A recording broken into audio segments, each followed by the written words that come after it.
हाँ दर्शक मंडली, अंधार कारागार आलोक को यात्रा ही हूँ जन्माष्टमी। मामू कंस पण कर देवकीर जेते संतान आसवे गोटी गोटी कर शिला कचाड़ी मारिबी। से पुत्र हो अबा कन्या, कि नृशंसता कि बर्बरता, भूमिष्ठ होउथिबा संतान पाई कि आहेतुक भय बापा माँकर। से भूमिष्ठ हेले अंधकार कारागार उज्जवली उठिला। हाथ पाद बंधा होइतेबा देवकी वसुदेवଙ୍କ शिकुड़ी खोलीगला। थरे मात्र जन्मित संतान उपर स्नेहभरा दृष्टि आखि खेली नहीं विकल क्रंदन करने को आरंभ कले देवकी।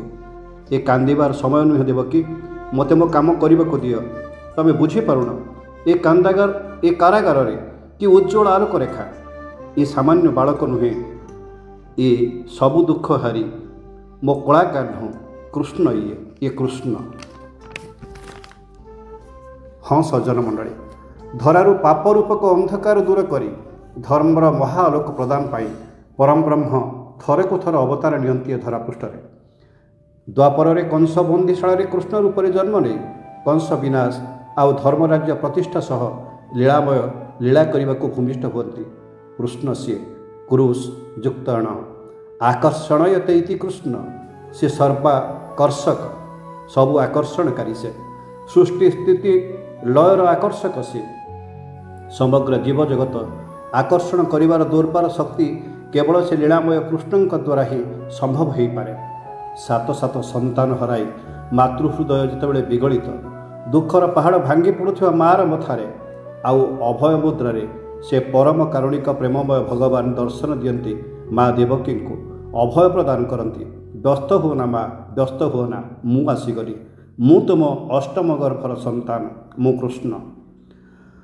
वसुदेव लुगाकानी रे गंठिली करी चोर भली पलायन काल रे श्वशुर उग्रसेन जी पुत्र कंस द्वारा सिंहासनच्युत हो कटुआल भूमिकार अवतीर्ण पथ ओगाड़ते शंखचक्र प्रदर्शन करी भक्तर मान रखि प्रभु नारायण गोपपुर को चलीजार वृत्तांत। आउ गोपपुर रे नंद जशोदा एवं गोपबाला सह लीला खेला से सब धर्म स्थापना पाई पापी को विनाश करने को कृष्ण रूपक आलोक जो महायज्ञ आरंभ करथिले तार पूर्णाहुति होता कंस निधन सह।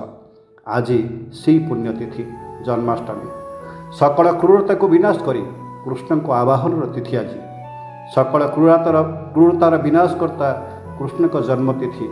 आज भाद्रव कृष्ण पक्ष अष्टमी तिथि।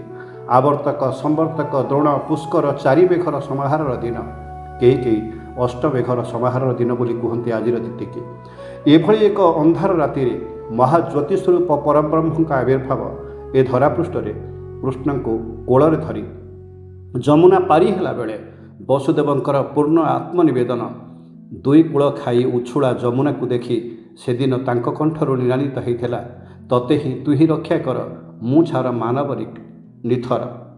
परे परे जमुना दुई भाग हो जावा स्वागत करवा कृष्ण को पंच फेणा टेकी बासुकी सत्य धर्म आदर्श विवेक प्रज्ञा से कृष्ण को सहारा दबा कृष्ण जन्मर यह ही तो मूल तत्व। आज भागवत टुंगी मठ मंदिर रे कृष्ण जन्म उपाख्यान पठन श्रवण कीर्तन रे भक्त विभोर हो जाए।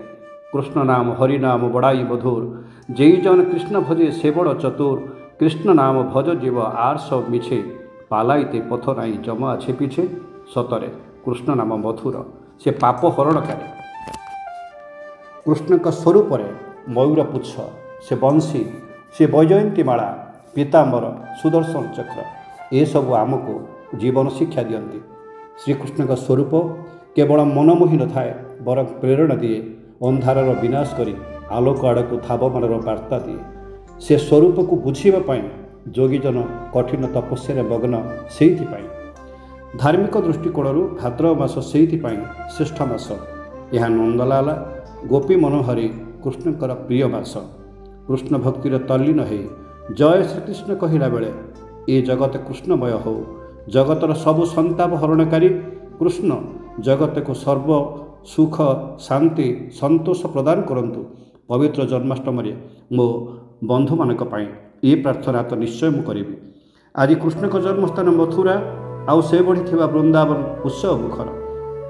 पुरी श्रीमंदिर रे जन्माष्टमीर आज स्वतंत्र नीतिकांति सबु भितर श्रीकृष्ण स्वरूप आमको दिव्य नैसर्गिक भावना दौ विश्व कल्याण दिगरे आमर समस्त कार्य प्रेरित हो यही कथा निश्चय कामना करी। आज विद्यालय मानकरे कृष्ण वेश प्रतियोगिता सबु मूल से गोटाए कथा कृष्णस्तु भगवान स्वयं कृष्णस्तु भगवान स्वयं।